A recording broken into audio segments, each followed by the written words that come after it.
We have more breaking news. Back-to-back hurricanes are expected to bring torrential rain, fierce winds, and life-threatening storm surge to parts of the Gulf Coast. Tonight, mandatory evacuation orders are in effect for parts of the Louisiana coastline that could see the brunt of both storms. Hurricane Marco, that's now a Category 1 and expected to make landfall tomorrow. Then there's Tropical Storm Laura, which is expected to become a hurricane, could possibly be a Cat 3 storm when it approaches Louisiana. Tom Satar is tracking both storms for us. He joins us from the CNN Weather Center. So what's the latest on Marco? Well, very good news, Anderson. In fact, earlier today, Marco is a Category 1 hurricane expected, as you said, to make landfall tomorrow afternoon as a Category 1. I cannot recall a time where we've seen such a dramatic change in the forecast in such a short period of time. We'll get to Laura in a minute, but Marco is undergoing some shear now. It's winds coming in from the southwest. You can almost see how the cloud cover gets pushed to the north of this. That's starting to weaken Marco. Now, could it make landfall still in southeast Louisiana as a Category 1? It could. But right now, it's looking as it gets closer to the shoreline of Louisiana, more and more of these winds are going to become stronger, and it's possible. It's possible it may not even make landfall and just kind of fizzle away, making its way towards maybe Plaquemines Parish, Grand Isle, which are both under mandatory evacuations, then start to slide along the coastline before it just erodes. That would be fantastic news. Doesn't mean they're not going to have some flooding and maybe 4, 6, 8 inches of rain and a lower surge, but the track is now a little bit further to the south. So it's possible it stays maybe offshore and then fizzles away and still moves toward eastern Texas, but not much left to it.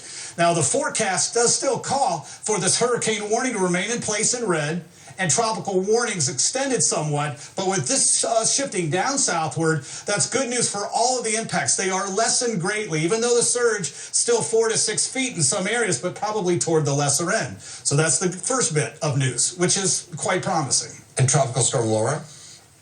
Laura, this is a big concern. It has been surviving the high terrain of Hispaniola.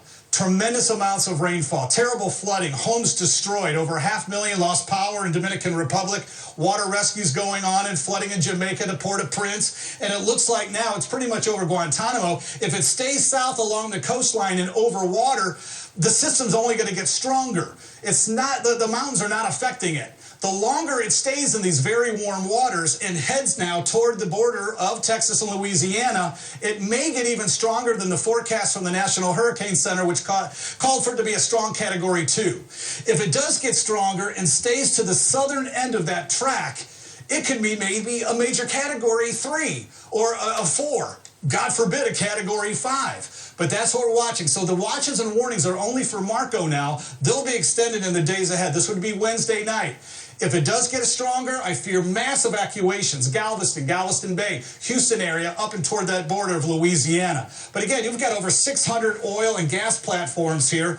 We've already seen over 114 of them evacuated. But if Marco can just loosen its grip and undergo that shear, that's one bit of good news. But I really think Laura could be devastating in the days ahead. It's been a crazy season. Yeah, a lot to watch for. Tom Satar, thank you very much. You can get all the updates on the storms, of course, on CNN, as well as the Republican Convention. Our special coverage starts tomorrow night, prime time. An all-new episode of United Shades of America starts right now.